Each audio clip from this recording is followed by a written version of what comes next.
আপনারা কিন্তু আপনাদের ট্রাভেল ট্যাক্স ঘরে বসে দিতে পারবেন। কিভাবে আপনারা ইন্ডিয়া ভ্রমণ করার জন্য অনলাইনে ট্রাভেল ট্যাক্স প্রদান করবেন সেটা আমি আপনাদেরকে এখন দেখাবো।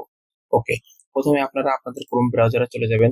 দেন এখানে আপনারা লিখবেন ইন্ডিয়া ট্রাভেল ট্যাক্স বা অনলাইন ট্রাভেল ট্যাক্স। আমরা এখানে অনলাইন ট্রাভেল ট্যাক্স চলে আসছি। দেন এখানে দেখেন একটা সাইট চলে আসছে। এখানে আমরা প্রথমটা ক্লিক করব। দেন দেখেন এমন একটা ইন্টারফেস আপনাদের সামনে চলে আসবে। আপনারা আপনাদের এখানে নাম লিখবেন। তো আমি আমার এখানে নাম লিখে দিয়েছি। দেন এখানে আপনাদের পাসপোর্ট নাম্বারটা লিখে দিবেন। ওকে, আমি আমার এখানে পাসপোর্ট নাম্বারটা কিন্তু লিখে দিচ্ছি।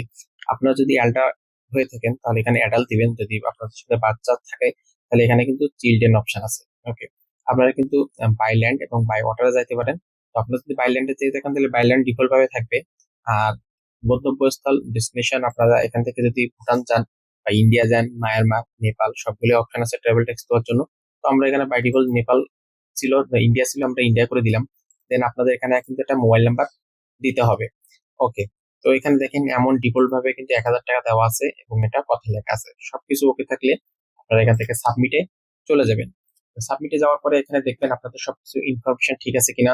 আপনাদের নাম, পাসপোর্ট নাম্বার, আপনাদের ডেস্টিনেশন কোথায় ছিল, মোবাইল নাম্বার সবকিছু যদি ওকে থাকে তাহলে পেমেন্ট রিকোয়েস্টে আপনারা এটা ক্লিক করবেন। দেন ওকে করবেন।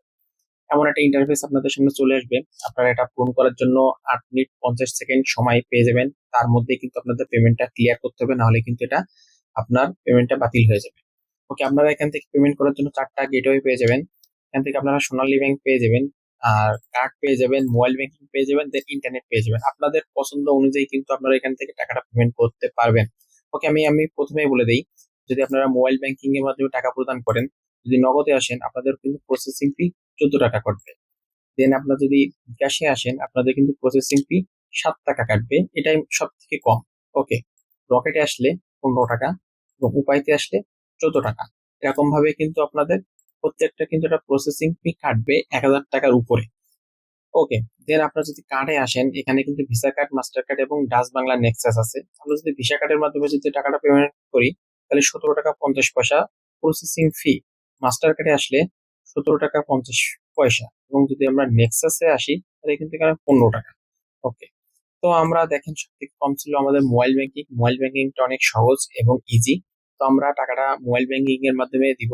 তো আপনাদের যেটা খুশি, আপনার যাতে টাকা থাকে বা আপনাদের যে মোবাইল ব্যাংকিং আছে কিন্তু আপনার মোবাইল ব্যাংকিং এর মাধ্যমে দিতে পারেন, কার্ডের মাধ্যমে দিতে পারেন, ইন্টারনেট ব্যাংকিং এর মাধ্যমে দিতে পারেন।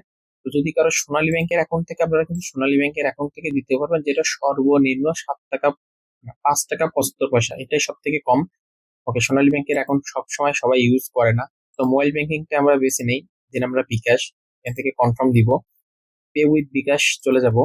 তো এখান থেকে একটা বিকাশের ইন্টারফেস চলে আসবে। আপনারা আপনাদের নাম্বার এখানে দিয়ে দিবেন। দিয়ে আপনাদের যে ওয়ালেটটা আছে সেই ওয়ালেটের একটা পিন চলে যাবে। দেখেন, কনফার্ম করে দিলাম। দেখেন একটা ভেরিফিকেশন কোড চলে আসছে। আপনাদের মোবাইলে একটা 6 সংখ্যার একটা কোড চলে আসবে। দেন আপনারা কোডটা দিয়ে কনফার্ম করবেন। দেন আপনাদের বিকাশের যে পিন নাম্বারটা আছে পিন নাম্বারটা দিবেন। অ্যাকাউন্ট থেকে 1,007 টাকা কেটে নিবে। কেটে নেওয়ার পরে আপনাদের একটা ট্রাভেল ট্যাক্স দিয়ে দেবে, যেটা আপনারা ডাউনলোড করে কিন্তু প্রিন্ট করতে পারবেন খুব সহজে। ধন্যবাদ।